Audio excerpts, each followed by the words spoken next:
Selamat pagi, selamat sore, selamat malam, selamat berjumpa kembali teman-teman yang terkasih dalam Kristus. Shalom semuanya, dan selamat datang di acara bersama-sama dengan kami di PDK Maria Bunda Allah.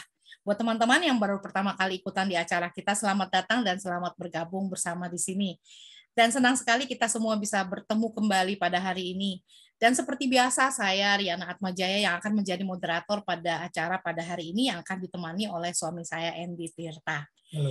Tuhan tidak memanggil mereka-mereka yang sempurna, tetapi Tuhan memanggil mereka-mereka yang mau dibentuk. Dan hidup adalah proses pembentukan diri. Dibentuk berarti kita mau terus-menerus belajar untuk lebih mengerti apa yang Tuhan ingin kita kerjakan dalam mengisi kehidupan kita, bukan hanya sekedar mengikuti keinginan-keinginan kita semata. Menjadi dewasa terutama dalam iman adalah pilihan. Dan Tuhan ingin kita terus belajar tentang iman kita, karena hidup adalah proses pembelajaran. Dan Tuhan bekerja lewat hal-hal kecil yang kita lakukan dalam kehidupan harian kita. Menabur kebaikan, maka semoga kita akan menerima banyak berkat. Dan pada hari yang penuh berkat ini, kita bersyukur kepada Tuhan untuk kedatangan seorang narasumber yang luar biasa, seorang anak muda yang Tuhan pakai luar biasa, Bapak Duyanto Tatri Senak. Selamat datang Ko Yanto di acara bersama-sama dengan PDK Maria Bunda Allah nih yang nun jauh dari NTT. Tuh ya, bisa hadir bersama-sama dengan kita di sini. Terima kasih Ko Yanto untuk waktunya, dan kita akan sedikit berbincang-bincang tentang pengalaman pribadi Ko Yanto, kenapa mulai kapan Ko Yanto aktif di pelayanan. Dan saya tahu nama Ko Yanto dulu aktif sekali di komunitas Santo Thomas, ya. Saya kenal sama Mami Chun, dan Mami selalu bilang, ya Yanto bagus sekali segala macam ini itu, dan Mami amat sangat bangga gitu ya dengan apa yang Ko Yanto kerjain di sana. Dan sebelum kita mulai acara kita pada hari ini, kita akan buka dengan doa pembukaan bersama. Saya akan pimpin doanya. Nanti doa penutup boleh Ko Yanto yang bawain buat kita semua ya, Ko? Oke, baik. Kita akan berdoa bersama dalam nama Bapa dan Putra dan Roh Kudus. Amin. Allah Bapa yang Maha Kasih, kami datang ke hadirat-Mu Bapa, mengucap syukur Bapa untuk berkat-Mu, untuk rahmat-Mu hari ini Bapa. Terutama untuk rahmat kehidupan Bapa yang masih boleh Kau terus berikan kepada kami. Terima kasih Bapa. Dan terima kasih Bapa kalau kami boleh menyebut Engkau dengan Bapa kami. Allah kami, Tuhan kami, kekuatan kami, sumber kehidupan kami. Terima kasih Bapa. Dan Bapa yang Maha Kasih, pada hari yang indah ini Bapa, kami datang menghadap Engkau mengucap syukur Bapa untuk kesempatan kami boleh bersama-sama belajar kembali Bapa. Dan hari ini kami akan belajar tentang hikmat dan kebijaksanaan. Bapa yang Maha Kasih, kami mohon urapi kami dengan kuat kuasa Roh Kudus-Mu, roh hikmat-Mu, roh kebijaksanaan-Mu Bapa, agar apapun yang kami kerjakan dalam hidup ini sungguh Bapa berkarya bagi-Mu, bermakna bagi orang-orang di sekitar kami Bapa, dan boleh menyenangkan hati-Mu. Dan Bapa yang Maha Kasih, bekerjalah Bapa lewat hamba-Mu, Ko Yanto, yang akan menjadi pembicara kami hari ini. Urapi bibir, lidah, dan hatinya Bapa, agar apapun yang beliau sharingkan hari ini, yang bagikan hari ini, boleh sungguh menguatkan kami dalam perjalanan iman kami Bapa, dan boleh sungguh Bapa, benih firman yang boleh di-sharingkan boleh tumbuh dan berkembang dan menjadi kekuatan dalam kehidupan kami, terutama dalam kehidupan harian dan kehidupan pelayanan kami Bapa. Terima kasih Bapa, beracaralah dari awal hingga akhir nanti Bapa, dan biarlah Bapa Kau sendiri Bapa yang undang kami semua yang hadir di sini pada hari ini. Biarlah Kau boleh jamah kami satu demi satu, agar hati kami boleh terbuka terhadap firman-Mu, dan firman tersebut boleh tumbuh dan berkembang dalam kami. Urapi semua alat-alat elektronik yang kami pakai Bapa, agar segala sesuatu bisa berjalan dengan lancar dari awal hingga akhir nanti. Semua acara kami, seluruh waktu kami, 60-90 menit ke depan kami persembahkan kepadamu Bapa, dengan perantaran Yesus Kristus Putramu yang tunggal, Tuhan dan pengantara kami. Amin. Dalam nama Bapa dan Putra dan Roh Kudus. Amin. Thank you. Dan Ko Yanto sedikit ngobrol-ngobrol nih. Ya, bisa. Boleh cerita Ko Yanto tentang awal muasal pelayanan Ko Yanto di sini? Baik, jadi saya dulu adalah awal-awal di PD Thomas. Sekian tahun yang lalu kami adalah orang-orang yang membentuk PD Thomas pada awal ya. Itu sampai dengan jadi kita tahun 90-an begitu ya, sampai dengan krisis ekonomi Indonesia tahun 98, kemudian tahun 2000 saya dengan istri saya kami putuskan kembali ke NTT. Waktu kami pulang ini memang keputusan yang tidak mudah. Tetapi setelah kami putuskan untuk pulang, ternyata belakangan baru kami tahu bahwa itu memang bagian dari rencana Tuhan. Bahwa kami tidak hanya boleh nyaman-nyaman di Jakarta dengan semua yang sudah tersedia, ya, komunitas yang bertumbuh luar biasa. Tapi kami diperintahkan Tuhan untuk pulang ke NTT, di mana tidak ada komunitas sama sekali. Dan karena tidak ada, kami tahu kami tidak bisa hidup tanpa komunitas, maka kami membentuk komunitas. Jadi kalau tidak ada komunitas, kami harus membentuk komunitas. Itu harga mati. Dari awal komunitas cuma 4-5 orang, kemudian dari waktu ke waktu Tuhan tambahkan. Sampai hari ini kami, kalau PD seperti hari ini, PD rutin mingguan itu, yang hadir tidak kurang dari 300 orang. Tiap minggu, setiap minggu untuk PD umum. Hari Kamis ada PD anak muda, kira-kira 100-an orang. Dan ini sudah berlangsung 20 tahun. 20 tahun tidak pernah sepi sehari pun. Dan yang luar biasa, setiap kali kami PD, ada 4-5 imam yang ikut secara rutin. Dan mereka juga dapat tugas untuk memberitakan firman. Tapi kami punya anak-anak muda yang umur kira-kira belasan sampai 20-an tahun yang kami sudah kader jadi pewarta yang bagus-bagus sekali. Jadi saya melihat bagaimana indahnya rencana Tuhan. Jadi misi kami adalah bukan tentang bagaimana kami saja yang melayani, tapi kami mengkaderkan banyak orang lagi untuk generasi setelah kami. Yaitu pemberitaan firman ini tidak boleh berhenti sampai di kami saja. Sebagus apapun generasi kami melakukan pelayanan untuk Tuhan, itu tidak ada arti kalau dia berhenti sampai di kami saja. Tapi dia harus turun ke bawah. Jadi ini yang kami lakukan. Jadi saya akhirnya diangkat dari Badan Pelayanan Nasional Karismatik Indonesia sebagai Ketua BPPG Kupang. Kalau BPPG Kupang itu Badan Pelayanan Pastoral Gerejawi Kupang, itu koordinator karismatik untuk 3 keuskupan. Keuskupan Kupang, Keuskupan Atambua, dan Keuskupan Wetabula. Kalau kita baca persebaran orang Katolik di Indonesia, keuskupan atau wilayah yang paling banyak umat Katoliknya adalah Keuskupan Atambua. Itu kami hampir 100% orang Katolik semua. Jadi saya diangkat untuk jadi koordinator untuk 3 keuskupan ini. Kira-kira begitu, Bu Riana. Wow, tugas yang luar biasa yang Tuhan percayakan ke Koyanto. Tuh ya. Dan saya percaya banget kalau Tuhan kasih tugas, berarti Tuhan merasa kalau Koyanto mampu dan sanggup untuk melaksanakan. Amin. Puji Tuhan. Amin. Ya, dan hari ini kita akan berbicara tentang hikmat dan kebijaksanaan.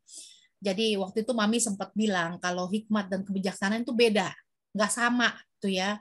Kalau di bahasa Inggris itu cuma ada satu kata, cuma wisdom aja, nggak ada bedanya gitu ya. Tapi kalau kita belah sebenarnya itu adalah 2 hal yang berbeda, dan kita akan Koyanto akan memperdalam tentang itu. Silakan kok. Baik, saya langsung ya berarti Bu Riana ya. Ya, langsung aja. Baik, terima kasih teman-teman sekalian. Nama saya tadi Bu Riana sudah sampaikan, Dwianto. Di depannya ada FX, Franciscus. Nama saya panjang sekali, Franciscus Saverius Dwianto Tantri Senak. Saya ini ada senak di belakang itu karena kami ini darahnya campuran Chinese Timor. Jadi nenek kami ada yang turunan asli Pulau Timor. Jadi kami ini sudah tidak murni lagi darahnya, sudah campur kiri, campur kanan. Tapi itu tidak penting. Darah duniawi tidak penting. Sebab pada waktu saya percaya pada Yesus sebagai Tuhan dan Juru Selamat, saya diangkat sebagai anak Allah. Dan pada waktu itu DNA surgawi turun. Darah Yesus turun buat saya. Dan itu yang paling penting. Jadi itu nama saya punya 1 orang istri yang sangat saya kasihi luar biasa.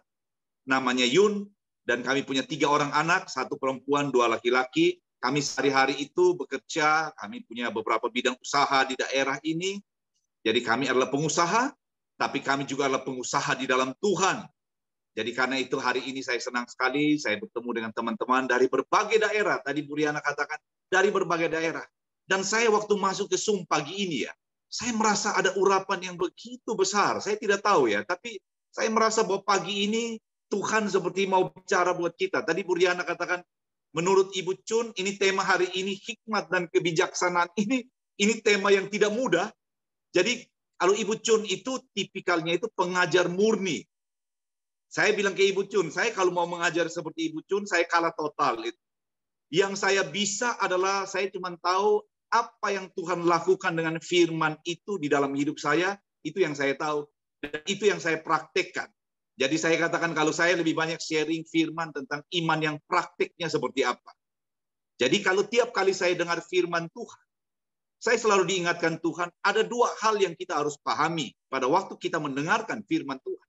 Yang pertama, Tuhan tidak pernah berdusta.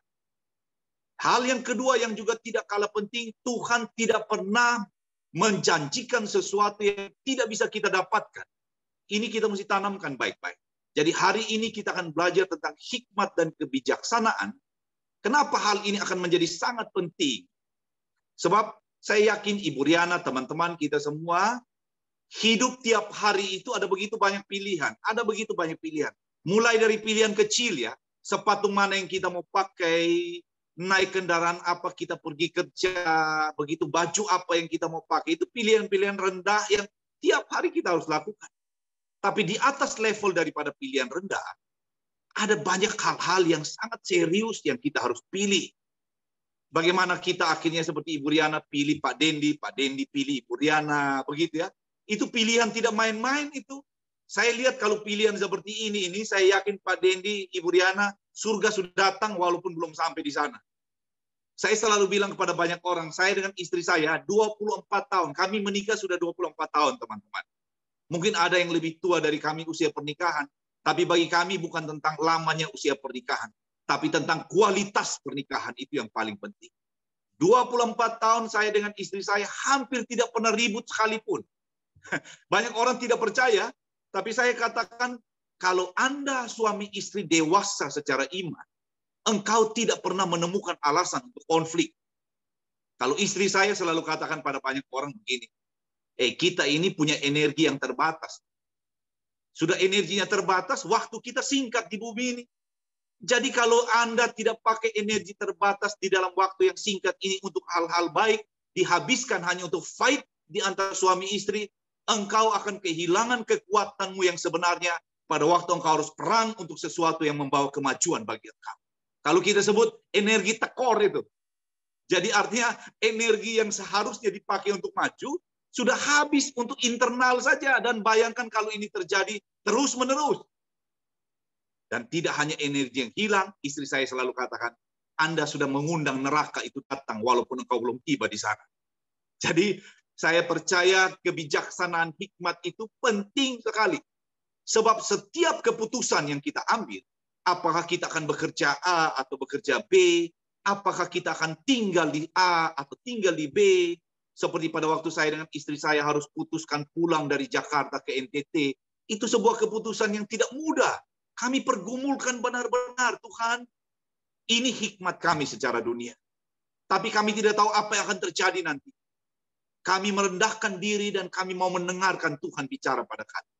Sebab ini bukan tentang kami, tapi ini tentang rencana Tuhan atas kami.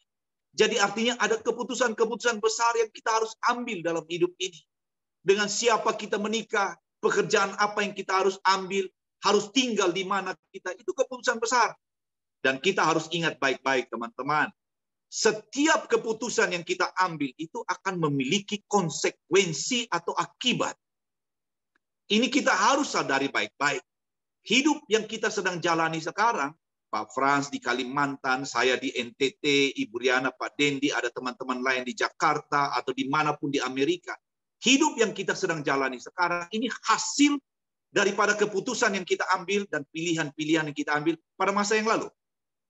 Dan apa yang nanti kita akan dapatkan di masa yang akan datang, itu adalah hasil daripada pilihan dan keputusan-keputusan yang kita ambil hari ini. Jadi artinya betapa penting kita harus ingat sekali bahwa kita ini sedang hidup di dunia dalam waktu yang singkat sekali. Dalam waktu yang singkat sekali.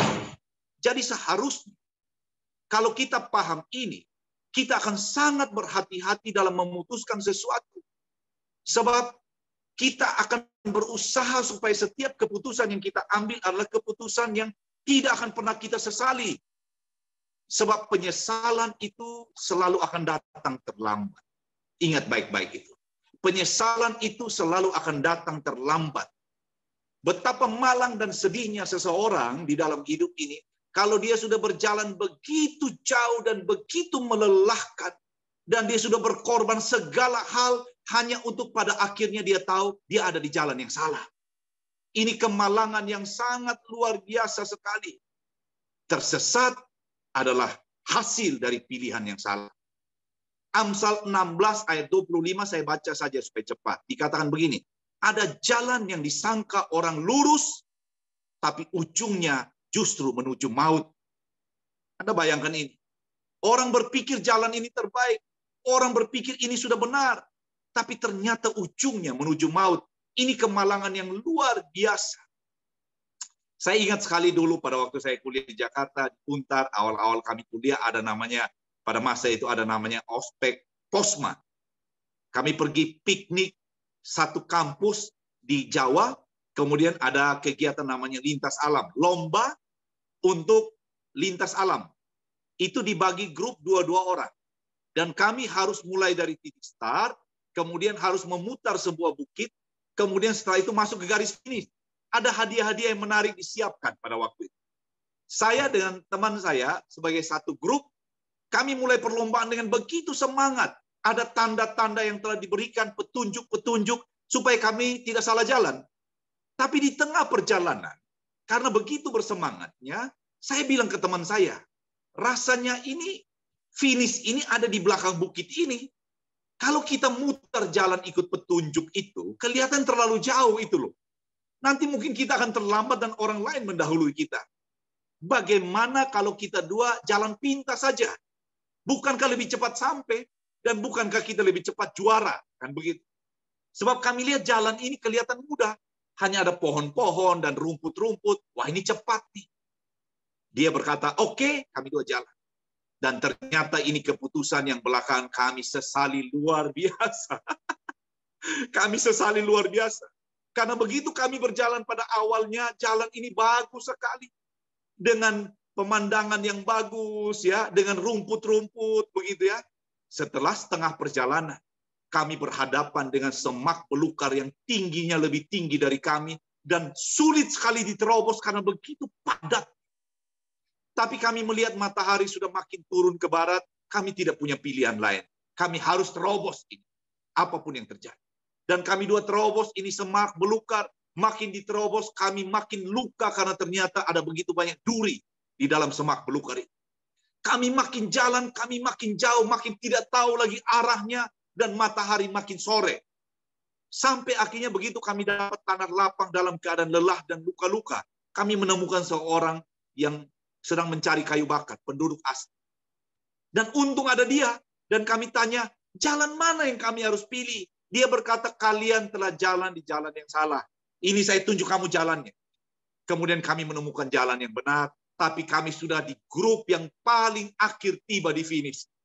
Rencana paling pertama yang sampai, dan kami grup yang paling akhir dan luka-luka. Ini yang kemudian saya paham tentang ada jalan yang disangka orang lurus, tapi ujungnya menuju maut. Saya ceritakan lagi teman-teman, ada satu cerita yang terjadi. Ada saya punya saudara satu, seumur saya. Ini kejadian kira-kira 10 tahun yang lalu. Saudara saya ini pintar sekali. Pada waktu dia kuliah, dia pintar sekali. Sampai dia akhirnya mendapat gelar yang begitu banyak. Begitu banyak. Sampai namanya itu gelarnya kalau ditulis, tulis gelarnya lebih panjang daripada namanya. Jadi pintar sekali. Kemudian secara usaha, pada waktu itu saya lihat dia masih muda, tapi berhasil sekali. Dia punya pergaulannya dengan orang-orang elit, dengan pengacara-pengacara top di Jakarta pada waktu itu. Istilahnya secara dunia, dia punya segala-galanya. Dia punya segala-galanya. Punya profesi yang baik, punya rumah yang luar biasa, punya harta, dan segala macam. Dia punya. Dan banyak orang berkata, luar biasa orang. Satu waktu dia sakit perut, hanya sakit perut biasa saja. Kemudian dia pergi cek di Jakarta, di semua dokter, Dokter tidak menemukan penyebabnya apa. Tapi dia menderita sekali. Kemudian dia pergi ke Singapura. Pada waktu dia pergi ke Singapura, dokter Singapura lakukan pemeriksaan lengkap. Selesai pemeriksaan, dokter itu menulis di selembar kertas dan tunjuk kepada saudara saya. Tulisannya begini, umurmu tidak sampai 5 tahun lagi. Sebab ternyata dia menderita sebuah penyakit yang langka, yang membuat jamur itu tumbuh di seluruh usus di dalam tubuh. Sehingga fungsi daripada ususnya hilang sama sekali. Sehingga dia menjadi begitu kurus dan tidak bisa makan sama sekali. Dan dokter mengatakan tidak ada obatnya. Umurmu tidak sampai 5 tahun. Pada waktu dia pulang dari Singapura dan bertemu dengan saya, pada waktu keadaan sudah menurun, kemudian dia berkata begini, kalau saya bisa ulang kembali hidup saya tidak akan hidup seperti bagaimana saya cara hidup dulu. Yang hanya mencari dunia ini, yang hanya mencari uang, yang hanya mencari popularitas, yang hanya mencari jabatan, dan saya lupa cari Tuhan. Dan dia berkata, saya tidak bisa ulang kembali waktu ini. Kalau waktu ini saya bisa putar kembali, saya tidak akan hidup seperti bagaimana saya hidup. Tapi penyesalan selalu datang terlambat. Terakhir dia hanya punya waktu 1 tahun lebih, dan di dalam 1 tahun lebih dia sungguh-sungguh cari Tuhan. Bahkan dia bikin sebuah buku yang judulnya Air Mata Surgawi. Tapi hanya dalam 1 tahun lebih, Tuhan panggil dia kembali. Ini yang saya sebut dengan sebuah keputusan yang penyesalannya selalu datang terlambat. Itulah sebabnya kenapa saya ceritakan ini buat teman-teman. Semua orang ingin punya keputusan yang diambil adalah keputusan yang terbaik. Tetapi untuk punya sebuah keputusan yang terbaik dalam hidup ini, karena kita tahu betapa pentingnya keputusan yang terbaik, maka dibutuhkanlah yang namanya hikmat dan kebijaksanaan. Kita akan mulai tahu betapa penting hal ini. Apa itu sebenarnya hikmat dan kebijaksanaan? Hikmat dan kebijaksanaan sebenarnya ada banyak teorinya. Tapi bagi saya pribadi, hikmat dan kebijaksanaan adalah bagaimana kita mampu membedakan mana yang benar, mana yang salah. Dan bagaimana kita mampu membedakan jalan apa yang saya harus ambil pada waktu ada begitu banyak jalan yang sedang ditawarkan pada saya. Sebab keputusan yang terbaik yang berasal dari Allah sajalah yang akan membawa kita kepada sesuatu yang jauh lebih baik di masa depan. Dan itu akan menggenapi rencana Tuhan atas kita. Apa rencana Tuhan atas kita? Kalau Anda dan saya baca firman Tuhan, kita diciptakan bumi, hidup di bumi ini tidak hanya untuk menghabiskan waktu tua dan mati. Firman Tuhan berkata, engkau harus menjadi garam dan terang dunia. Engkau harus punya buah yang berlimpah dalam hidup ini. Keputusan-keputusan yang terbaik yang datang dari hikmat, yang datang dari Tuhan, itu selalu membawa Anda dan saya untuk menggenapi rencana Tuhan, yaitu bagaimana kita jadi garam dan terang dunia. Jadi karena itu betapa penting orang-orang yang selalu mencari hikmat dalam hidup ini. Amsal bab 3 ayat 13 sampai 15 dikatakan begini. Mari kita lihat lebih dalam lagi. Dikatakan begini dalam Amsal. Berbahagialah orang yang mendapat hikmat, orang yang memperoleh kepandaian, karena keuntungannya melebihi keuntungan perak, dan hasilnya melebihi emas. Ia lebih berharga daripada permata. Apapun yang kau inginkan, tidak dapat menyamainya. Tidak dapat menyamainya. Amsal ini berkata begini, hikmat itu lebih berharga dari perak, lebih berharga dari emas, lebih berharga dari permata. Bukankah orang dunia ini yang mereka cari? Mereka cari perak, mereka cari emas, mereka cari permata. Tapi firman ini tidak pernah salah. Dia katakan hikmat itu lebih berharga dari itu. Saya coba renungkan firman ini. Apa maknanya? Dengar baik-baik teman-teman. Orang bisa punya dengan permata, dengan segala harta. Dia bisa punya rumah yang luar biasa. Dia bisa beli kasur yang tebalnya 1 meter. Tapi fakta membuktikan. Ada orang tidur di kasur yang tingginya 1 meter. Tapi dia tidak bisa tidur sampai pagi hari. Itulah sebabnya kenapa obat tidur dan obat penenang itu laku keras. Laku keras. Sebab mereka mencoba untuk membayar tidur yang nyenyak. tapi tidak akan dapat dengan cara seperti itu. Orang-orang yang punya hikmat akan tahu bahwa dia jauh lebih berharga dari perak, emas, bahkan permata. Sebab rumah yang besar yang bisa dibeli dengan permata tidak mampu menghadirkan suasana damai, sejahtera, dan sukacita dalam rumah. Tapi orang-orang yang punya hikmat akan tahu kalau dia sedang pegang harta dan permata pada saat ini, itu hanya dipercayakan sesaat saja dalam pengelolaan kita. Ingat baik-baik. Jika Anda dan saya sedang punya harta saat ini, apakah itu kekayaan, uang, dan segala macam lah. Ingat baik-baik. Sebelum kita, Tuhan sudah percayakan ini pada orang lain sebelum kita. Sekarang pada masa kita, Dia sedang percayakan dalam pengelolaan kita. Ini bukan milik kita. Dan setelah kita nanti, Dia akan percayakan pada orang lain. Itulah sebabnya kalau orang berhikmat, dia mengerti firman yang berkata begini. Ikatlah persahabatan dengan mamon yang tidak jujur. Supaya jika mamon itu tidak bisa menolong lagi, kamu diterima di kemah abadi. Apa artinya? Mamon ini bicara tentang harta. Coba Anda lihat orang sudah di ICU, dokter sudah mengatakan ini tinggal harinya saja dia akan kembali.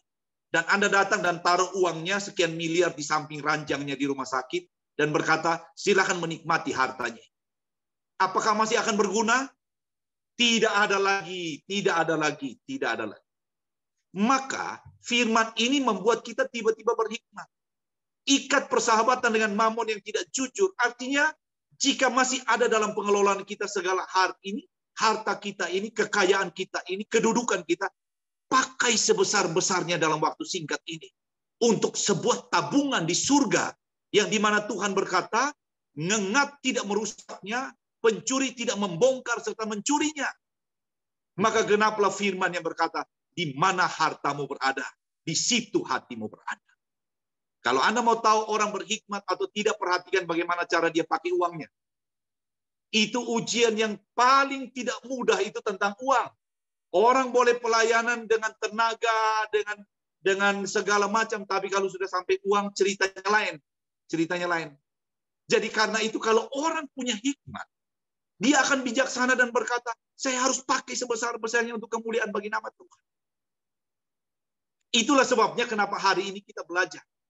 Menjadi tua dalam hidup ini, saya senang ungkapan ini. Menjadi tua dalam hidup ini adalah sebuah kepastian. Saya sekarang sudah 54 tahun, Ibu Riana, Pak Dendi, Pak Frans, kita juga sudah punya umur masing-masing. Menjadi tua itu sebuah kepastian. Istri saya umur 50 tahun. Saya suka lihat dia punya rambut dan saya berkata, mulai ada uban ya. Terus dia lihat saya punya jidat ini dan berkata, sudah mulai ada kerut ya. Ya itu tanda kita makin tua lah. Begitu ya. Jadi menjadi tua itu adalah sebuah kepastian. Tapi menjadi pribadi yang berhikmat dalam hidup ini pilihan. Ini pilihan. Sebab fakta membuktikan banyak orang rambutnya sudah putih, tidak dewasa juga. Tidak berhikmat juga. Tidak berhikmat. Itulah sebabnya firman Tuhan berkata, hikmat tidak pernah datang dari putihnya rambut. Tapi hikmat hanya datang dari takut akan Tuhan. Pengkhotbah 4 ayat 13 saya senang dia katakan begini. Lebih baik seorang muda miskin tapi berhikmat daripada seorang raja tua tetapi bodoh yang tidak mau diberi peringatan lagi. Ada banyak orang tua merasa sudah tahu semua sehingga dia tidak perlu belajar apapun. Maka dia akan penuh dengan keputusan-keputusan bodoh yang dihasilkan dalam hidup. Mengapa kita perlu hikmat di dalam hidup ini? Sebab hanya hikmat yang bisa menyelamatkan Anda dan saya dari keputusan-keputusan yang tidak tepat. Firman Tuhan penting sekali. Dia katakan hikmat itu hanya berasal dari kebenaran firman Tuhan. Kenapa? Hikmat itu hanya berasal dari kebenaran firman Tuhan. Sebab hanya firman Tuhan, ingat ini baik-baik teman-teman ya. Hanya firman Tuhan yang bisa membuka hati dan pikiran kita untuk tahu kita ini sebenarnya siapa di hadapan Allah kita. Dan apa rencana agung yang Tuhan telah letakkan dalam hidup kita masing-masing, entah kita dimanapun. Dan apa yang harus kita lakukan selama kita masih hidup di bumi dalam waktu yang singkat. Dengan kata lain saya mau katakan begini. Kita harus tahu untuk apa kita ada di bumi ini. Apa yang Tuhan rencanakan dalam hidup kita. Ada satu ungkapan lagi yang saya senang, dia katakan begini.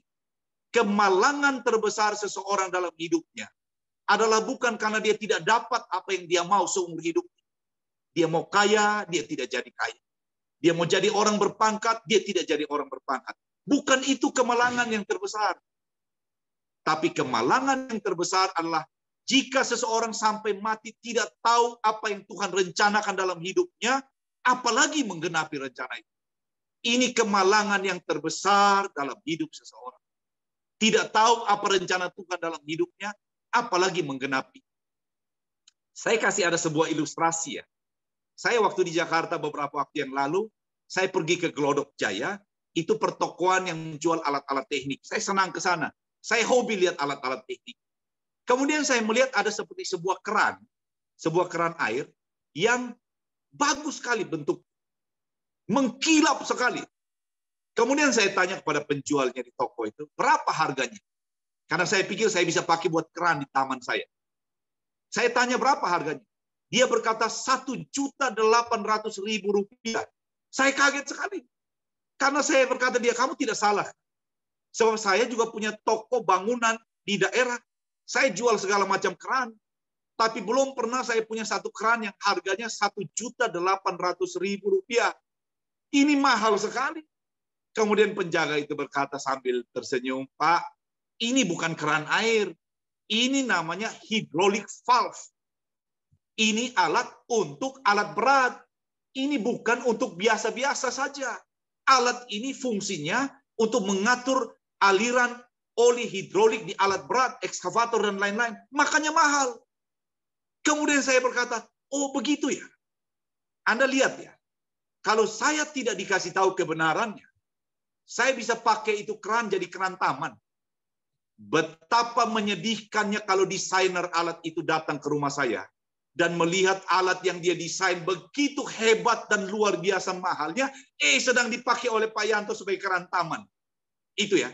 Jadi lihat ya, waktu kita tidak tahu tentang kebenarannya, tidak ada hikmat yang kita dapatkan, kita tidak tahu nilai dari sesuatu. Termasuk diri Anda dan saya dengan baik-baik. Kenapa saya cerita? Waktu Anda dan saya baca firman Tuhan, dia katakan begini, Yohanes bab 8 ayat 32. Tetapi kamu akan mengetahui kebenaran, dan kebenaran itu yang akan memerdekakan kamu. Jadi pada waktu kita mulai tahu kebenaran, kita mulai tahu tentang firman Tuhan dalam Yeremia 29 ayat 11, dikatakan begini, sebab aku ini mengetahui rancangan-rancangan apa yang ada padaku mengenai kamu. Demikianlah firman Tuhan, yaitu rancangan damai sejahtera dan bukan rancangan kecelakaan, untuk memberikan kepadamu hari depan yang penuh harapan. Anda bayangkan ini. Ini rencana Tuhan buat Anda dan saya, siapapun kita. Sebuah rancangan terbaik untuk masa depan kita, karena kita adalah anak-anak Allah. Tapi dengar baik-baik, ini seperti hydraulic valve diciptakan oleh desainernya dengan begitu tinggi nilainya. Tapi selama saya tidak menemukan kebenarannya, saya bisa hidup seperti keran taman dan tidak pernah hidup seperti hydraulic valve yang begitu luar biasa. Dan ini kenapa sangat penting kita punya hikmat dalam hidup ini. Tuhan punya rencana besar bagi hidup Anda dan saya. Tuhan punya rencana besar sebagai kita anak-anaknya untuk hidup dalam sebuah kehormatan dan kepercayaan besar yang Tuhan mau berikan. Tetapi jika Anda dan saya tidak punya hikmat dalam hidup ini, dengar baik-baik, kita akan selalu menghasilkan keputusan bodoh, dan keputusan bodoh itu akan membuat kita seumur hidup menghabiskan energi untuk membereskan keputusan bodoh itu. Dengar ini kemalangan yang luar biasa. Orang tidak cari hikmat, hidup dalam setiap keputusan bodoh, dan keputusan bodoh itu membuat dia habis energi hanya untuk menyelesaikan problem yang ditimbulkan oleh keputusan bodoh. Dan kapan kita bisa menjadi hydraulic valve yang mulia, yang penuh kemuliaan, yang begitu tinggi nilainya? Inilah kenapa hari ini kita lihat kenapa kita penting sekali punya hikmat dalam hidup ini. Kalau Anda dan saya baca kisah tentang Yusuf Orang ini sangat berhikmat sekali. Anda lihat pada waktu dia di rumah Potifar. Pada waktu tidak ada orang di rumah. Kemudian cerita itu menceritakan tentang bagaimana istri Potifar mengajak dia untuk selingkuh. Yusuf ini tahu dengan pasti ada sebuah perangkap yang sedang disiapkan buat dia. Yusuf ini karena begitu tinggi hikmat karena takut akan Tuhan. Dia tahu ada perangkap yang sedang disiapkan buat dia. Maka dia berani lari dari perangkap itu. Sebab dia tahu sekali dia terperangkap, konsekuensinya sangat serius sekali. Ada banyak orang tidak sadar tentang sebuah ungkapan.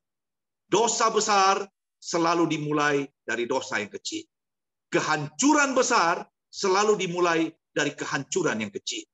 Saya cerita sebuah kisah nyata terjadi di Indonesia. Dan saya cukup ikuti berita ini. Ada seorang auditor BPK, Badan Pemeriksa Keuangan. Biasanya auditor ini kalau dia pergi supaya provinsi bisa mendapatkan predikat wajar tanpa pengecualian, WTP. Itu bayarnya banyak itu.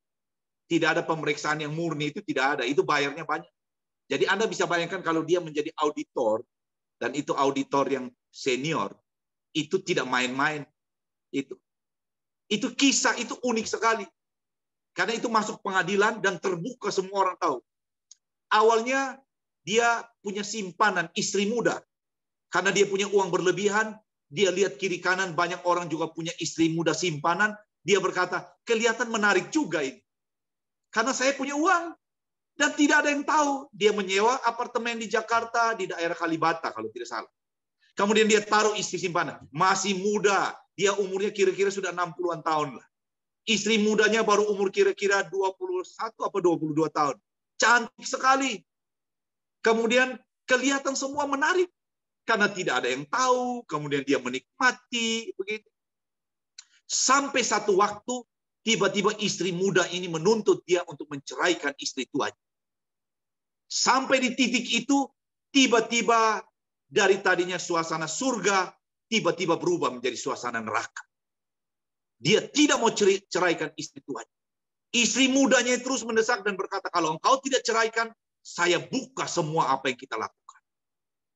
Anda lihat ya, ini yang disebut iblis itu adalah pencuri, perampok, dan pembinasa. Dia mulai dengan sebuah umpan kecil, dia siapkan perangkap besar di belakang. Singkat cerita, auditor ini tidak mau ceraikan istri. Akhirnya dia mulai merencanakan pembunuhan buat istri mudanya. Dia menyewa 2 pembunuh. Dia sampaikan kebiasaan istri mudanya jam berapa biasa pulang apartemen. Jadi dia kasih duplikat kuncinya. Sehingga pada hari itu mereka 2 pembunuh sudah tunggu di dalam apartemen. Begitu istri mudanya masuk, mereka sergap dia. Tapi lihat ya, tidak ada kejahatan yang sempurna. Ternyata istri mudanya sedang masuk ke dalam kamar sambil menelpon. Sehingga pada waktu dia disergap, dia sempat berteriak minta tolong. Dan yang dia sedang telepon itu kakak laki-lakinya yang punya rumah dekat apartemen itu.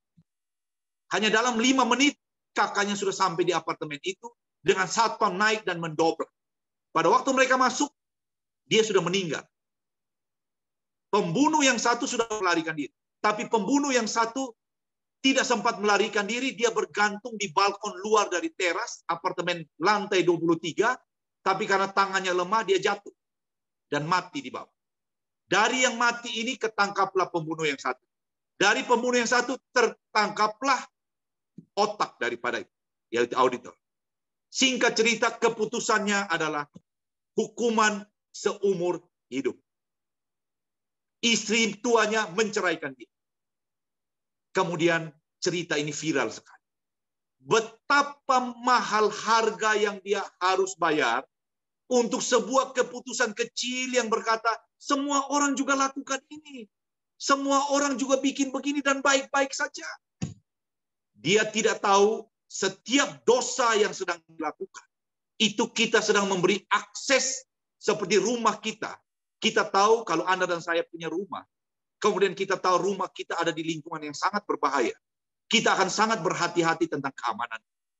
Kita pastikan pagar rumah kita terkunci dengan baik. Kita pastikan rumah kita kuncinya juga baik. Tetapi kalau kita bermain-main dengan dosa, itu kita seperti sedang memberi duplikat kunci kepada iblis, sehingga dia selalu punya akses untuk masuk. Cerita auditor ini saya mau sampaikan kepada teman-teman, berhati-hatilah. Jangan kompromi tentang dosa. Tapi hikmat tentang ini hanya bisa didapatkan kalau orang itu takut akan Tuhan. Maka Tuhan akan bukakan buat dia bahwa hal ini tidak boleh engkau lakukan.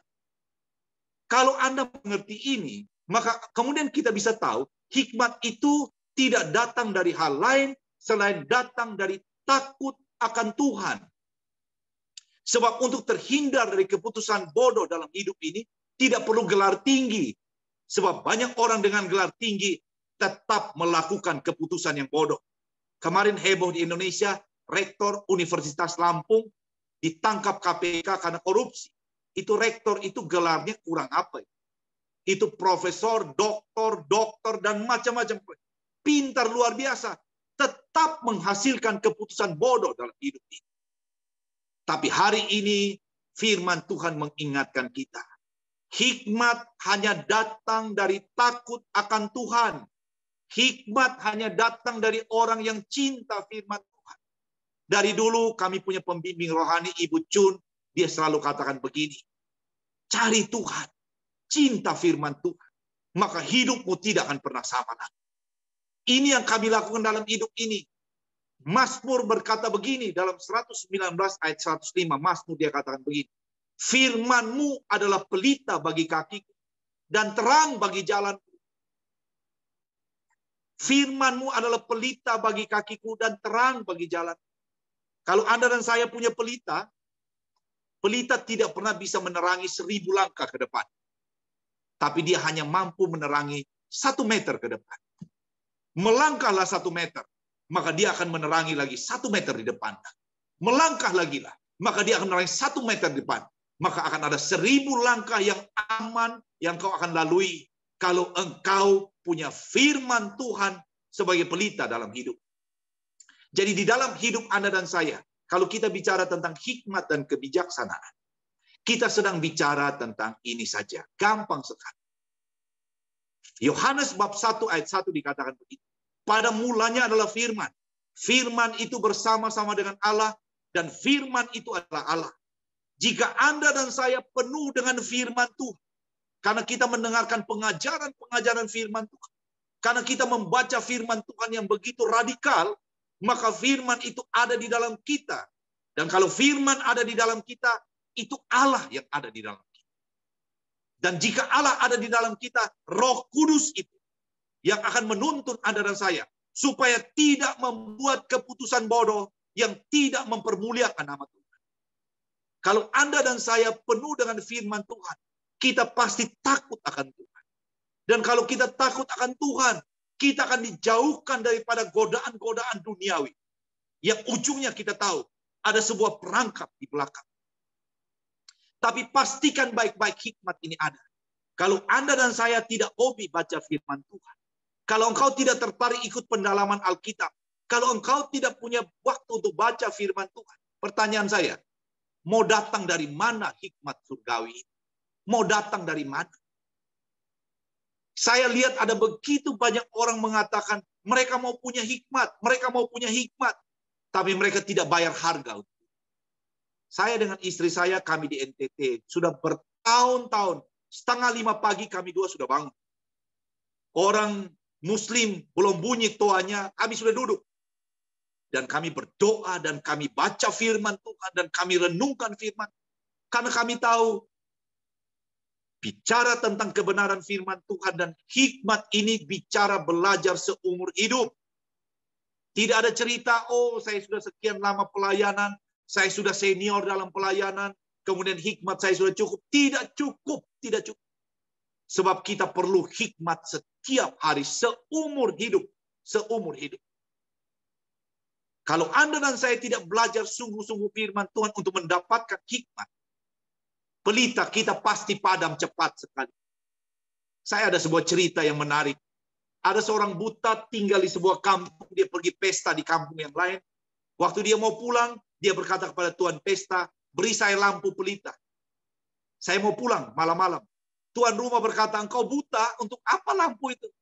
Dia berkata, minimal kalau saya jalan, orang tidak menabrak saya. Karena mereka melihat saya di dalam terangnya lampu. Kemudian tuan rumah memberi dia lampu dan dia pulang. Di tengah perjalanan, dia tiba-tiba ditabrak dan dia jatuh. Orang buta ini marah sekali dan berkata, engkau buta ya? Engkau tidak lihat lampu yang saya pegang?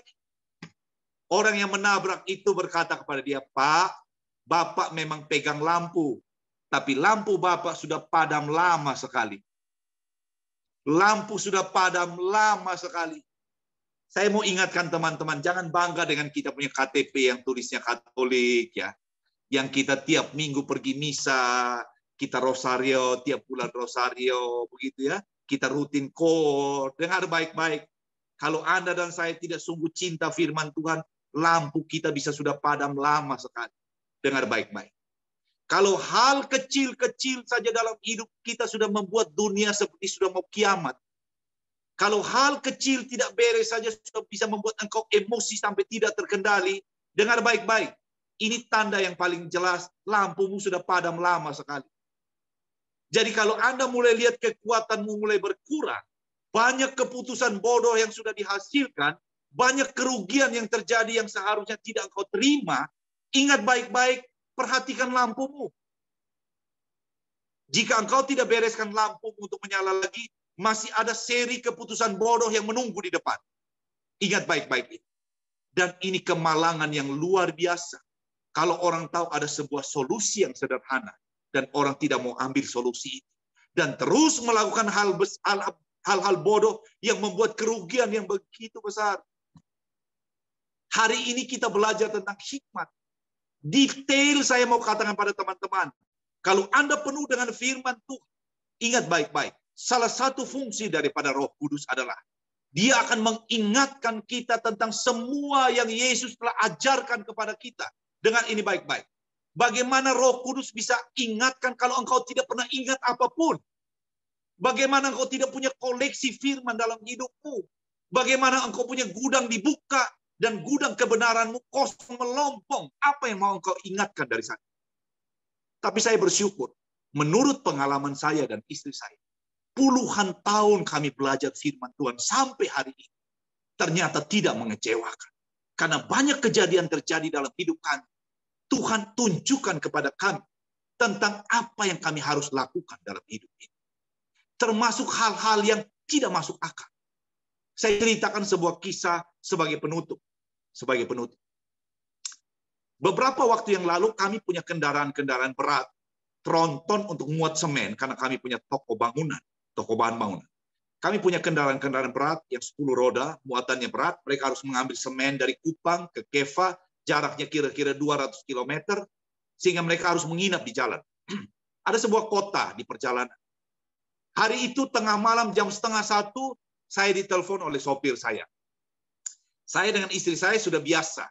Kalau sopir kami menelpon bosnya tengah malam, apalagi dini hari, tidak mungkin berita baik. Tidak mungkin ada sopir telepon bosnya kasih berita baik jam 12:30 tengah malam. Jadi saya selalu katakan pada istri saya, biasa kalau ada telepon begitu, mereka hanya miss call. Saya bilang ke istri saya, jaga hati. Jaga hati sebelum saya akan telepon kembali. Sebab kita perlu iman dan hikmat berdiri di depan. Sebelum kita ambil keputusan apapun. Sebab jika kita tidak lakukan itu, maka kepanikan yang akan datang dulu. Jadi saya bilang istri saya, biar saya telepon. Kemudian datanglah cerita yang agak aneh. Sopir kami sedang makan di warung. Mobil kami sedang parkir di parkiran warung. Ada kecelakaan di depan warung. Orang rame berkata ada motor jatuh, kemudian korban sudah dibawa ke rumah sakit. Sopir saya meneruskan makan dan kemudian dia selesai makan, dia lanjutkan perjalanan. Baru 15 menit dia berjalan. Datang polisi lalu lintas menahan truk kami dan berkata begini, menurut saksi, ada saksi yang melihat orang itu menabrak truk kami sebelum dia jatuh. Kemudian tengah malam mereka melihat di bak besi dari truk kami itu, ternyata di engsel besinya itu, ada tulang kepala dari orang itu dan rambutnya menempel di besi. Berarti memang dia menabrak mobil kami sebelum dia jatuh. Tapi mobil kami parkir di tempat parkir. Sopir kami lagi makan. Besoknya, Mobil kami, singkat cerita, mobil kami ditahan polisi. Besoknya saya suruh orang saya pergi urus di kota itu. Korban sudah dibawa ke rumah sakit dalam keadaan kritis karena kepalanya bolong sebesar. Kemudian semua orang yang di rumah sakit berkata begini, termasuk petugas-petugas itu. Orang ini ternyata malam itu dia naik motor dalam keadaan mabuk berat, tidak pakai helm, tidak pakai lampu, dan pakai kacamata rebel hitam. Kalau di Amerika tidak mungkin ada ini. Pasti tidak mungkin ada. Kalimantan juga pasti tidak ada. Tapi kalau di Timor sering ada seperti ini. Ini resep paling cepat untuk kembali ke rumah Bapa di surga. Dan terjadilah. Jadi semua orang di rumah sakit berkata begini. Dan dia tidak punya asuransi apapun. Dan orang rumah sakit berkata begini. Biar dia mati saja. Sebab dia yang cari mati. Kendaraan Bapak tidak ada salah. Petugas kepolisian datang dan berkata, kendaraan Bapak tidak ada salah. Sedang parkir diam-diam. Jadi Bapak tidak usah urus. Biar saja dia mati. Biar dia mati.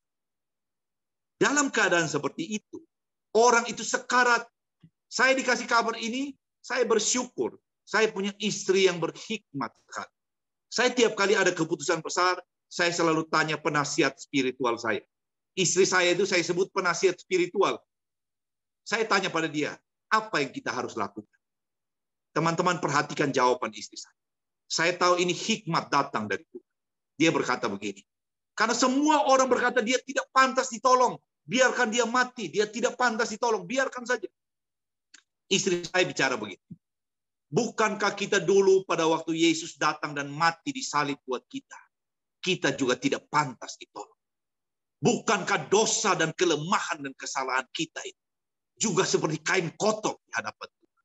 Tapi dia mau datang mati bagi kita pada waktu kita tidak pantas ditolong. Jadi kalau kita yang dulu tidak pantas ditolong, Yesus mau mati bagi kita 2000 tahun yang lalu. Kita tolong orang. Waktu orang semua berkata tidak pantas ditolong, mari kita tolong. Saya bilang kepada istri saya, tapi ini akan ada konsekuensi biaya yang tidak kecil. Istri saya berkata, uang bisa dicari. Tapi nyawa orang ini, kita tidak tahu Tuhan punya rencana apa atas dia. Saya dengan gagah berani menelpon orang saya karena penasihat spiritual. Kalau sudah bertitah, saya berkata, itu saya mesti gas. Saya bilang pada orang saya, bayar ambulans, bawa ke Kupang. Sampai di Kupang, harus operasi segera dibelah kepalanya. Dan dokter berkata, mesti ada yang bertanggung jawab untuk biaya. Saya bilang kepada penasihat spiritual, uang segera keluar. Dia berkata, bayar. Singkat cerita, operasi 10 jam. Anak itu selamat. Kemudian belakangan baru kami tahu, itu anak laki-laki baru pertama kali mabuk karena dia mau kuliah. Bapaknya tidak setuju, dan bapaknya punya istri yang begitu banyak, tidak menyiapkan biaya buat dia. Dia stres sekali, dan malam itu dia mabuk pertama kali anak usia 18 tahun, dan dia datang tabrak mobil kita. Kemudian saya baru tahu kenapa dia harus tabrak mobil kita. Sehingga setelah selesai semua, hampir 100 juta kami keluar buat anak. Kemudian setelah mau pulang, dia sudah bisa bicara. Saya bilang saya mau bicara dengan dia di telepon. Saya cuma katakan pada dia begini, adik, saya tidak tahu Tuhan punya rencana apa atas engkau. Tapi melihat caramu sampai engkau berurusan dengan saya, bagaimana Tuhan mempertahankan hidupmu, Tuhan pasti punya sesuatu untuk engkau. Jaga baik-baik hidupmu. Saya ceritakan cerita ini pada banyak orang tidak bisa terima ini. Karena ini mereka berkata, ini bukan peperanganmu. Kenapa engkau mesti berdiri di depan yang bukan peperangan? Apalagi punya konsekuensi kerugian yang besar. Saya berkata, kalau kamu hidup sungguh-sungguh di dalam jalan Tuhan, Tuhan sedang mau melihat. Bukankah engkau katakan yang ada pada kami ini bukan milik kami? Bukankah kita katakan semua yang ada pada kami cuma titipannya? Kalau dia mau apapun kami lakukan. Dan bukankah kami ditemukan bisa dipercaya kasus yang satu? Dan bukankah perlu hikmat surgawi untuk melakukan hal itu? Teman-teman sekalian, inilah sharing saya pada pagi hari ini. Semoga membantu kita betapa penting hikmat dan kebijaksanaan hanya datang dari takut akan Tuhan. Dan takut akan Tuhan bicara tentang firman Tuhan yang penuh di dalam kita. Kalau Anda dengar cerita saya pagi ini, engkau pasti akan ambil Alkitab Dan kau akan baca tiap hari. Saya di toko, saya layani banyak orang, tapi di depan saya Alkitab mesti ada. Daripada saya lihat TikTok, saya lihat Facebook, saya lihat berita yang tidak jelas, sambo terus kisahnya. Mari kita lihat firman Tuhan. Daripada kita lihat sambo terus. Teman-teman Amerika juga tahu artinya sambo itu. Jadi ini yang saya maksudkan. Cari firman Tuhan. Maka engkau tidak pernah kecewa dalam hidup. Kalau tidak, sambo akan mengambil alih perhatian. Bahkan kau bermimpi juga bermimpi sambo. Biarlah kalau kita mimpi firman Tuhan. Karena firman Tuhan tidak pernah mengecewakan dalam hidup. Terima kasih, Tuhan memberkati kita. Amin. Terima kasih, Bu Riana. Saya kemarin. Wah, terima kasih, Koyanto. Luar biasa berapi-api. Ya, memang betul, Koyanto. Terima kasih udah mengingatkan. Ini juga satu nih suka dengerin ceritanya Ferdi Sambo. Saya udah bilang, heran. Setiap hari yang diomongin, itu lagi. Apa nggak bosan? Ya, one point saya dengerin, tapi belakangan setelah dia ngomong begitu, saya pikir juga gitu. Cuma satu yang saya tertarik bukan apa, yang saya kalau Riana tuh suka kedokteran gitu deh. Dia pernah nonton tuh cari kalau orang sakit kedokteran, dia suka gitu kalau nonton film.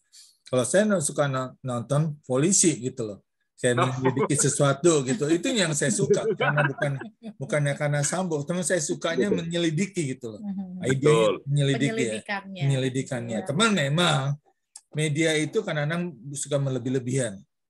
Betul. Berlebihan gitu loh. Jadi kayak terjadinya pandemik ini dulunya rame-rame orang pada sharing di WhatsApp grup, si ini kena situ, kena sini, kena saya bilang kenapa mesti ramai begitu, jadi bikin orang takut jadi sebenarnya. Betul.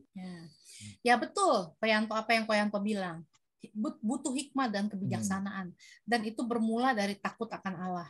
Kalau kita nggak ada yang kita takutin, ya akibatnya hidup kita jadi semrawut, jadi babak belur.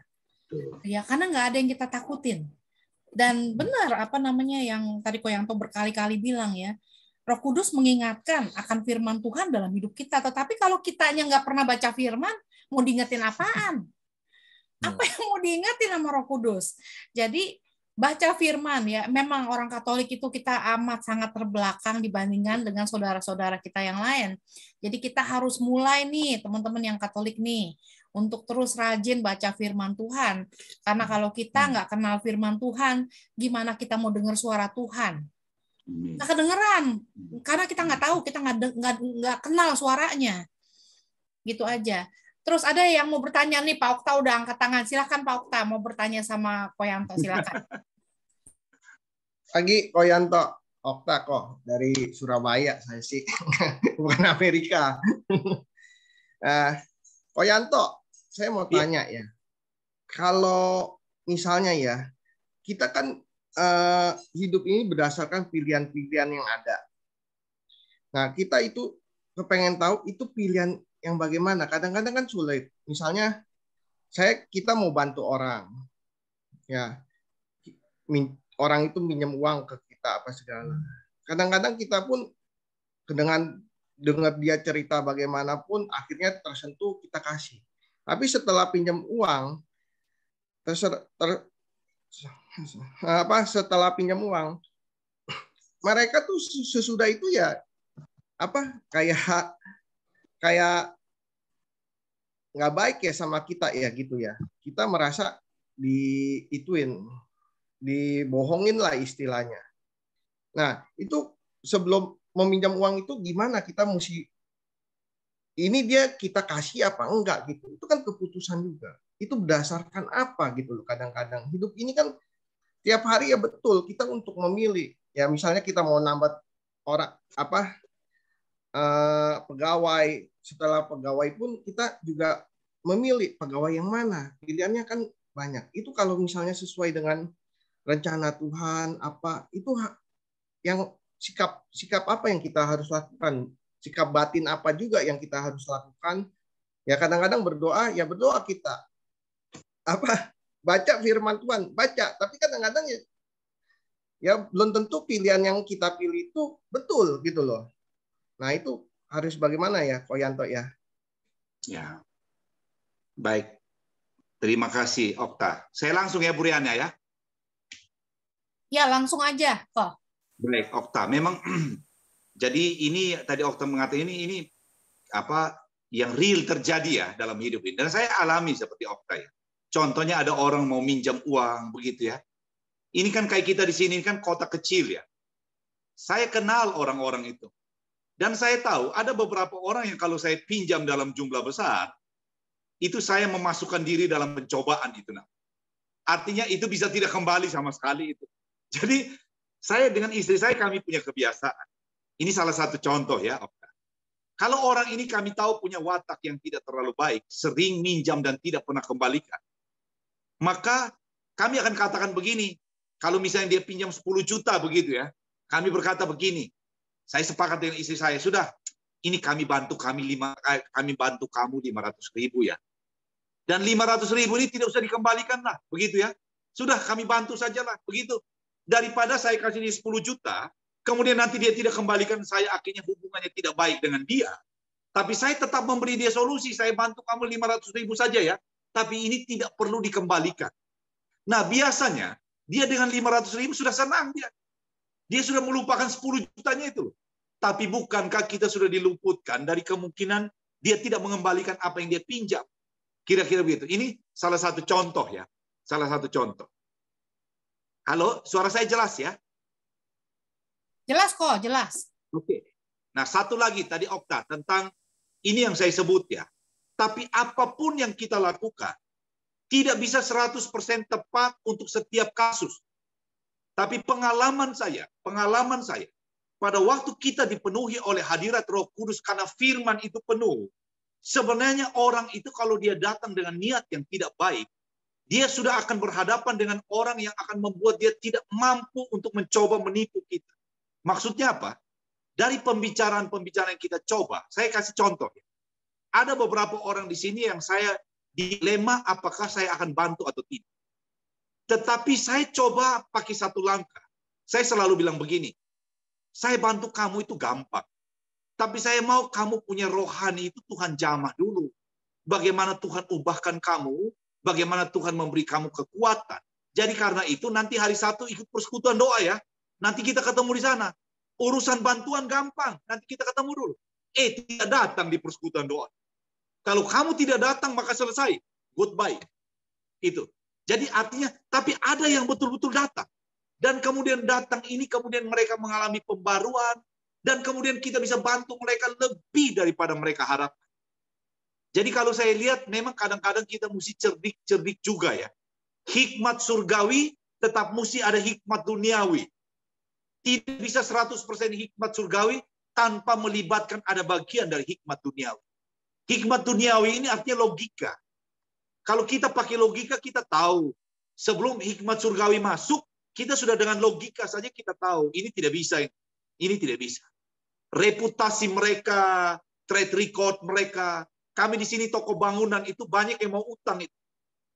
Tapi banyak yang utang, kami tahu ini kalau kami kasih beresiko, kami kasih mereka limit. Kamu tidak bisa utang lebih dari angka itu. Jadi kalau dia kemudian tidak berhasil jaga kepercayaan itu, kami ruginya ada satu angka yang minimal. Tapi kalau kami tahu orang ini belum pernah kami kenal, kami tiba-tiba hanya sekedar mau membantu dia tanpa limit, itu namanya tidak berhikmat. Bukankah sebuah kepercayaan besar itu selalu datang dari hasil lulus dari kepercayaan yang kecil. Barang siapa bisa dipercaya hal kecil, dia akan dipercaya hal besar. Jadi dalam hidup ini kita tes orang dengan kepercayaan kecil dulu lah, beberapa kali. Begitu ya. Kalau dia tidak mampu jaga kepercayaan kecil, jangan pernah percayakan hal besar. Itu namanya hikmat. Jadi kalau saya sebut, tidak bisa strict hitam atau putih ya. Tapi dibutuhkan kecerdikan dan logika kita bisa jalan. Dan kita tes dia. Apakah ini bisa atau tidak. Kalau hal kecil saja dia tidak bisa dipercaya, stop. Lupakan. Kira-kira begitu ya. Mungkin tidak sempurna, tapi ini pengalaman saya. Semoga bisa membantu ya, Pak Okta ya. Terima kasih, Pak Yanto. Emang Keva Minanu tuh kota kecil, tapi ada satu iga yang enak tuh. Iga gorengnya. Iga babi gorengnya. Itu. Wah ini Okta berarti pernah datang Keva ini. 3 kali saya datang Keva. Pak Yanto. Berapa kali? 3 kali. Itu datang mesti cari saya itu Pak Okta. Nanti jauh. Makasih. Baik. Ada lagi nggak yang ada pertanyaan teman-teman? Ya, saya mau nanya. Silakan. Kenalkan, saya Yosefina Skolastika. Saya dari sebenarnya tiap pagi PA-nya Tanti. Kenal Tanti juga dari PA-nya Ibu Cun, dan saya udah beberapa kali dengar Pak Yanto. Dan tapi saya terus terang ya beberapa kali terakhir yang sekeluarga. Jadi dari kesimpulannya Pak Yanto adalah seorang pengusaha. Namun terus terang ya bukan saya ini ya saya akui, bukan saya mau menyenangkan, saya orangnya juga sungkan ya untuk memuji-muji, tapi saya akui Pak Yanto, saya benarlah katakanlah saya memuji ya, itu hebat luar biasa ya pelayanannya, dan hari ini dengan begitu hebat juga kompaknya dan istri, saya sungguh kagum. Nah pertanyaan saya adalah bagaimana caranya Pak Yanto membagi waktu ya untuk begitu banyak pelayanan namun tetap bisa berusaha, karena kan kalau enggak juga itu kan butuh uang kan. Nah biasanya kita antara sangat susah. Bagaimana ya Pak Yanto, bolehkah cerita bagaimana memberikan hikmat lah ke kami yang dengar gitu. Terima kasih sebelumnya. Baik, terima kasih Bu Yosefin. Ini memang selalu kendala di mana-mana ya. Jadi orang selalu mempunyai alasan karena kesibukan ya, sehingga kemudian dia tidak bisa melayani, tidak punya waktu ya. Saya selalu ingat, ada orang selalu kalau saya ajak ke persekutuan atau apa kan jawabannya adalah selalu sibuk dan tidak punya waktu. Nah, bagi saya di dalam hidup ini, kita hanya memberi waktu dan perhatian kepada apa yang kita anggap penting. Jadi sesuatu yang bagi kita tidak penting, kita tidak pernah kasih waktu dan perhatian. Jadi dalam urusan pelayanan, dalam urusan pendalaman Alkitab, dalam urusan cari Tuhan, kalau ada orang yang berkata bahwa dia sibuk dan tidak punya waktu, itu sebenarnya bukan jawaban yang sebenarnya. Jawaban yang sebenarnya bagi dia, cari Tuhan, firman Tuhan, dan pelayanan itu tidak penting. Karena itu dia tidak memberi waktu dan perhatian. Kalau dia anggap itu segala-galanya dalam hidup, dia pasti dalam hidup berusaha bagaimana caranya supaya usaha saya ini jangan menjadi kendala bagi saya dalam mencari Tuhan. Sebab cari Tuhan harus menjadi prioritas utama bagi saya dengan istri saya. Saya dan dia selalu katakan begini, apapun yang Tuhan berkati kita, sebesar apapun usaha kita, makin besar kita diberkati, semakin kita tunjukkan pada Tuhan, dia lebih utama dari segala-galanya. Artinya apa? Karena kita dua tahu bahwa hidup kita ini seumur hidup, saya selalu katakan pada teman-teman pelayanan, jika ada yang mundur dari pelayanan, saya mau sampaikan, saya dengan istri saya sampai mati tidak akan pernah mundur dari pelayanan. Dan karena kita punya sebuah tekad seperti ini, usaha kita bisa atur. Nomor satu saya lihat yang orang sulit sekali keluar dari usaha itu adalah mereka tidak bisa percaya orang. Mereka tidak bisa percaya orang. Saya satu waktu, kami punya beberapa usaha. Kami punya supermarket bahan bangunan, kami punya supermarket biasa, kami punya digital printing, kami punya studio foto, kami punya divisi aluminium, kami banyak usaha. Satu waktu, ada seorang saudara kami yang sudah tua, datang ke tempat saya duduk, di toko di bagian belakang di kantor, dan bisik saya begini, kamu punya usaha begini banyak, kamu punya orang-orang yang terima uang begini banyak, apakah tidak ada yang hilang kah? Apakah tidak ada yang curi barang-barangnya kah? Saya balik ke dia dan saya berkata, Om, banyak yang diambil. Loh, kok bisa? Dia katakan, kok bisa banyak yang diambil? Saya bilang ke dia begini, saya tidak bisa menjamin 100% usaha saya tidak ada kebocoran. Tidak mungkin, tidak mungkin. Tapi satu yang kami lakukan, setiap pekerja yang ada di tempat usaha kami itu, kami perlakukan mereka tidak seperti pekerja. Tapi kami perlakukan mereka seperti keluarga. Kami tidak hanya memberi mereka gaji, kami perhatikan sampai istrinya, sampai anaknya, sampai rumah di mana mereka tinggal, sampai kalau mereka sakit kami urus mereka, sampai mereka ada apapun yang kami bisa bantu, kami bantu mereka. Jadi yang kerja dengan kami sudah belasan tahun tidak pernah keluar dari kami. Kami sedang membangun sebuah persaudaraan di antara kami dan pekerja-pekerja kami. Sehingga kalau kami tidak ada di toko, manajemen yang bekerja, apakah ada yang bisa curang? Bisa. Tapi waktu dia mau curang, hatinya tidak tega untuk lakukan. Sebab semua kebaikan yang kami tanamkan itu berakar di dalam mereka. Dan itulah sebabnya kalau kami pergi pelayanan, kami bisa tinggalkan semua usaha. Memang kami juga punya sistem manajemen yang modern. Sistem komputer yang sudah bagus sekali, aplikasi yang sudah bagus sekali. Tapi bagi saya, kuncinya ada di orang-orangnya. Kalau mereka mau niat jahat, biar manajemen teknologi seperti apapun, pasti jebol juga. Tapi kalau yang kita tanamkan itu adalah kebaikan, jika mereka lakukan sesuatu yang tidak baik, hati mereka tidak akan bisa mendukung mereka.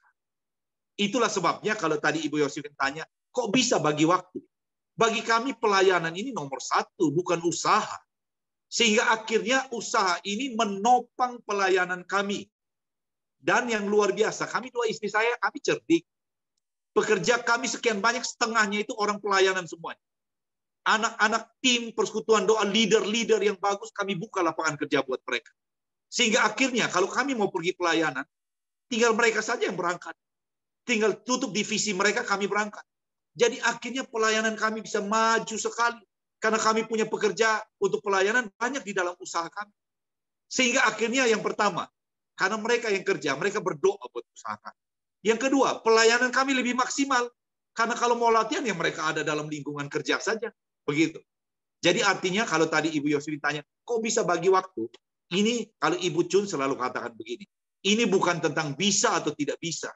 Ini hanya tentang mau atau tidak mau.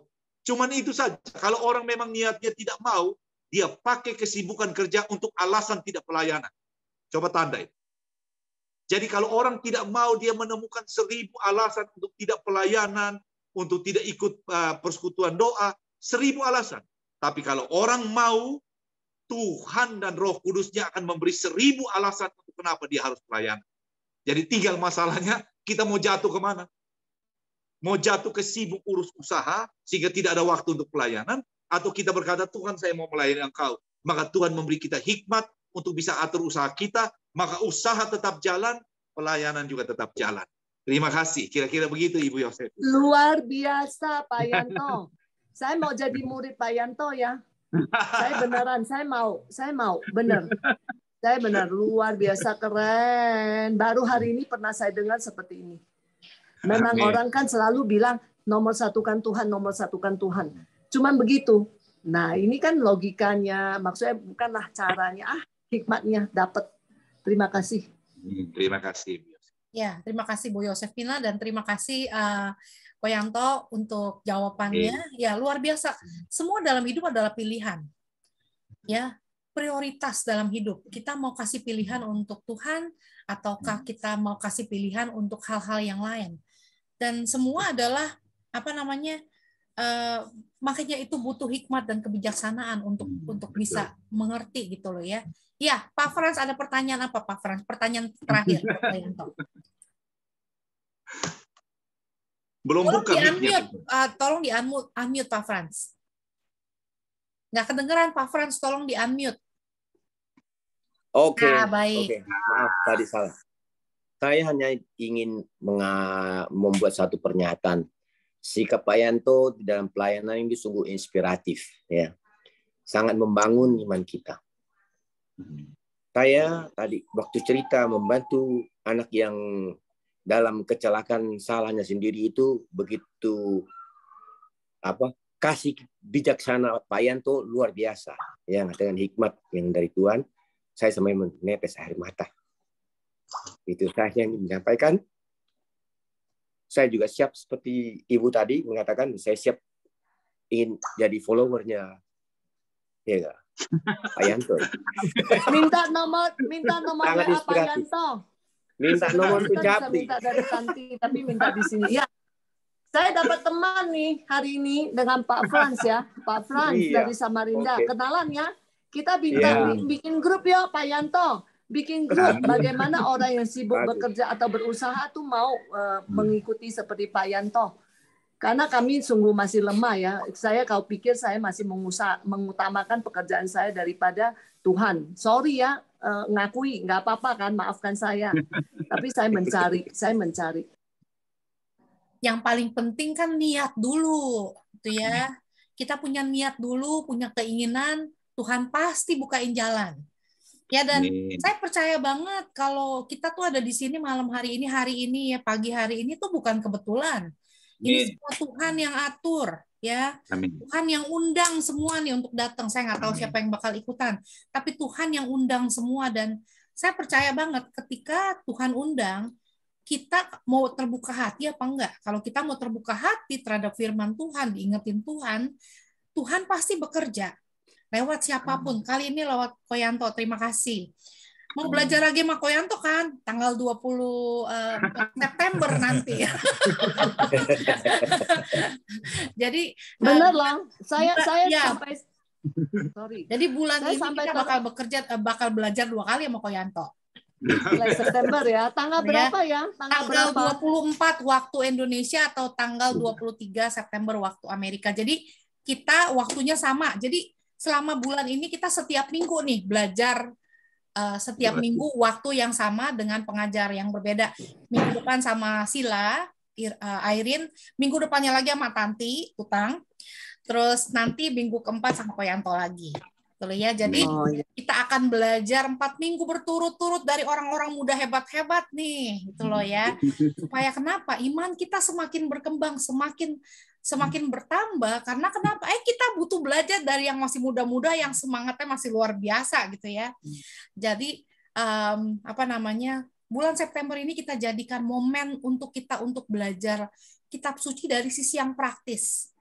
Karena kenapa? Kalau cuma kita belajar kitab suci, belajar pendalaman Alkitab, tapi kita cuma pelajaran doang, kita nggak praktekin dalam kehidupan nyata, itu kata Mami, mimpi. Baik, terima kasih teman-teman yang udah ikutan acara kita pada hari ini, dan terima kasih Koyanto untuk waktu dan kebersamaan bersama-sama dengan kita ya. 1,5 jam seperti biasa, 90 menit kita bersama-sama, kita belajar, saling sharing, saling bertukar pengalaman iman ya, dan semoga menguatkan. Dan seperti biasa buat teman-teman yang terpanggil untuk mau memberikan persembahan kasih untuk pembicara kita, which is hari ini Koyanto, boleh sebentar saya sharing. Boleh Zelle, untuk yang di Amerika boleh Zelle ke Riana di 650-580-3488, atau buat yang di Indonesia boleh ditransfer ke Yosi Santoso, BCA Cabang Semarang, account number 1822222077. Dan tolong dikirimkan bukti transfernya ke saya, jadi saya tahu uang yang masuk karena ini account orang lain. Dan terima kasih untuk kemurahan hati teman-teman, 100% dari apa yang kita dapat, semua kita berikan kepada pembicara kita. Karena saya percaya acara ini dari kita, untuk kita, dan oleh kita. Jadi semua funding itu kita akan kembalikan untuk pembicara, karena kita mensyukuri waktu dan kebersamaan juga pengajaran yang boleh kita terima. Dan terima kasih untuk teman-teman yang sudah berpartisipasi selama ini. Kita nggak bisa jalan terus nih selama 2 tahun tanpa partisipasi teman-teman ya. Jadi kita bersyukur kepada Tuhan. Dan bagi teman-teman yang belum pernah menonton acara video-video kita punya channel di YouTube, channel PDK Maria Bunda Allah. Kita punya lebih dari 61 video di sana. Dan tolong di-subscribe, like video-video kita, banyak pembicara-pembicara bagus yang kita punya. Dan dengan topik yang luar biasa tentang kehidupan, tentang keluarga, tentang iman, dan tentang yang lain-lain. Mami Chun punya video udah banyak di situ. Dan acara kita selanjutnya adalah Jumat depan atau Sabtu pagi waktu Indonesia, bersama-sama dengan Sila Airin dengan tema dia harus semakin bertambah, aku harus semakin berkurang. Kita ambil dari Yohanes Pembaptis. Dan saya juga mau kasih pengumuman nih buat teman-teman di sini. Kita akan memulai program CAP kita, kursus evangelisasi pribadi. PDK Maria Bunda Allah bekerja sama dengan Sekinah di Jakarta, yang akan kita mulai nanti tanggal 13 Oktober 2022 yang akan datang. Program ini akan lama, karena seminggu sekali, cuma setiap Kamis malam atau Kamis sore waktu Amerika, atau Jumat pagi waktu Indonesia jam 7 sampai jam 9 pagi. Ya, waktu Indonesia. Waktu Singapura jam 8 sampai jam 10. Dan pengajar-pengajar semua dari Sekinah di Jakarta. Pendaftaran kita akan mulai buka beberapa hari lagi, nanti saya akan kirimkan flyer pengumuman dan Google Form-nya. Jadi teman-teman yang ikutan di WA grup PDK Maria Bunda Allah akan menerima pesan tersebut dan bisa ikut program tersebut. Pendaftaran kita akan buka sampai akhir September.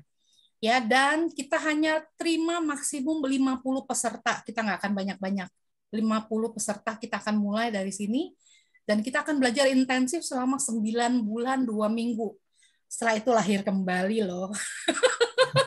Seperti orang lahiran loh. Hamil 9 bulan 2 minggu, habis itu benar-benar melahirkan. Lahir kembali menjadi orang-orang Katolik yang baru. Ya, dan sebelum kita akhiri acara kita pada hari ini, kita akan mohon doa dan saya nggak bisa minta berkat, tapi doa dari Koyanto. Silakan Koyanto. Terima kasih. Baik, mari kita berdoa ya teman-teman di pagi yang luar biasa. Demi nama Bapa dan Putra dan Roh Kudus, amin. Tuhan bersyukur dan berterima kasih kepada Tuhan untuk pagi yang luar biasa ini. Tuhan ada di antara kami. Dimanapun kami berada Tuhan, kami tahu hidup kami begitu berharga Tuhan.